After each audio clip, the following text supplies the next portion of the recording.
I ended my longest friendship over an Instagram post. And no, I'm not being dramatic. I mean, usually I am dramatic, but not this time. When something online finally exposes the truth about your toxic friendship, I feel like you shouldn't ignore it. Let me tell you how one simple tag on Instagram ended years of trust in an instant. So before the moment, there were years of overlooked red flags and micro-betrayals. Little things that slipped by unnoticed because I was too loyal, too hopeful, or maybe just too blind. Think about it. Friendships, like any relationship, build on trust and respect. But what happens when the foundation starts to crack and you ignore the small fractures? It's like the story of the Trojan horse.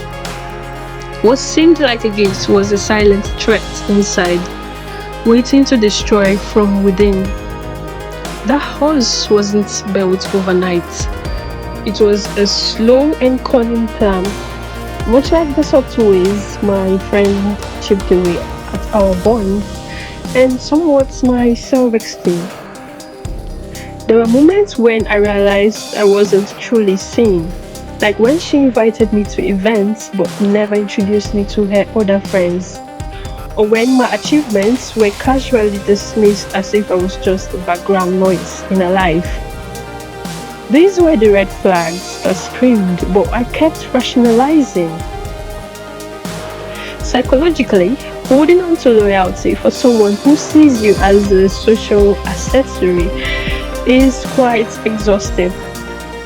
It's like carrying a weight that gets heavier with every smile you fake and every conversation you pretend to enjoy. You start questioning your what, your voice, and your place. It feels like being trapped in a play where you are only cast as a prop, not a person. I mean, history is full of stories where loyalty was weaponized and people were used until they were discarded. Take the tale of Julius Caesar and Brutus. Brutus was not just a friend, but someone Caesar trusted deeply. Yet that loyalty was shattered by betrayal. A reminder that sometimes the people closest to us harbor hidden resentments. Which brings me to the exact moment I realized the digital disrespect reflected deep-seated resentment. It wasn't just about the Instagram tag, because that happens all the time. It was the silent message behind it. The post was a public display that said, "You're replaceable, you're just part of my image. Actually, you're below my league." Something like that. Now let me take you to that day. It was her birthday, her favorite day of the year, the one she had planned for months, just to make sure every shot, every caption, every tag was perfect. So she posted a big group photo. Everyone gathered close, drinks in hand, faces beaming.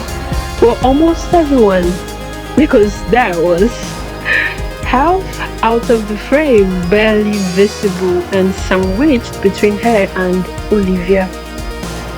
And if you don't know about Olivia, which I don't think you do, let's just say she was never my friend.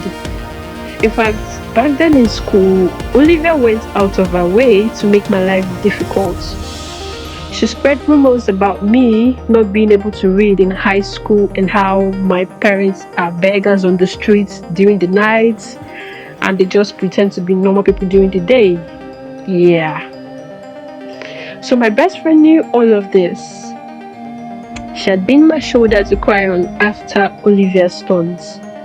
She told me for years, "I've always got your back." Except on this birthday, she didn't.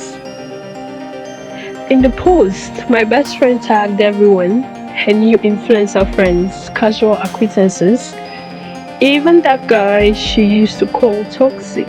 Yeah. She tagged Olivia front and center with a string of heart emojis. She tagged me too. But last, and the only part of me you could really see was my awkward smile and my hunched shoulders. And then the comments started. One person wrote, "Who is the girl sandwich on the end? LOL. She looks like she's about to bolt." I mean, in real sense, I did feel that way, but come on. Another person said, "That right side is not giving birthday vibes," with a laughing emoji. And then the one that stung the most was Olivia herself commenting, "She looks like she doesn't even want to be there." Classic, with a laughing emoji. And my best friend replied, "Haha, you are savage. She's just shy," with a row of laughing emojis. She liked Olivia's comments. She joined in as people made me the joke in a room where I should have felt safe. That moment was the wake-up call I needed. Much like the fall of the Berlin Wall, sudden yet inevitable after years of build-up. Once the wall came down, the truth spilled out. For me, that pause was the wall collapsing, exposing layers of resentment I hadn't fully acknowledged. All the micro-betrayals from the past, the missed calls, the eye rolls, the way she never introduced me at parties, the times she brushed off my achievements suddenly made sense.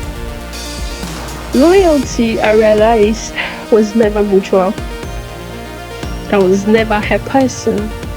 I was just the convenient accessory.